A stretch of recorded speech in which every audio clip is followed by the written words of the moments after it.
নমস্কাৰ বন্ধুসকল, যিসকলে টেট এক্সাম দিব খুজি আছে তেওঁলোকৰ এডমিট আহি গৈছে। তো সোনকালে ডাউনলোড কৰিব পাৰিব। কেনেকৈ ডাউনলোড কৰিব পাৰিব ষ্টেপ বাই ষ্টেপ মই কৈ দি আছোঁ। ইয়াতে যে ইম্পৰ্টেণ্ট নটিচ চাই আছে, ইয়াতে start date of online application 7 জানুৱাৰীৰ পৰা 7 ফেব্ৰুৱাৰীলৈকে সোমাই আছিল, যি মানে টেটৰ এক্সামিনেশ্যন ফৰ্ম ভৰাৰ সময়। ঠিক আছে, তাৰপিছতে last date of payment examination fees মানে 10 ফেব্ৰুৱাৰীলৈকে মানে 10 ফেব্ৰুৱাৰীলৈকে মানে পে'মেণ্ট দিব অপশ্যন আছিল।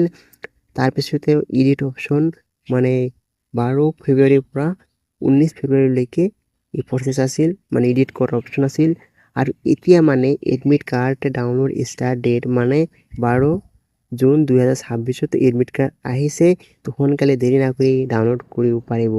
Second step, log in for admit card download application number নাইবা ইউজাৰ নাম মানে ইয়াতে বহাই দিব ফাৰ্ষ্টত। ছেকেণ্ড পাছৱৰ্ড মানে পাছৱৰ্ড বনাইছিল, তাৰপিছতে লগ ইনত ক্লিক কৰি ডাউনলোড কৰিব পাৰিব।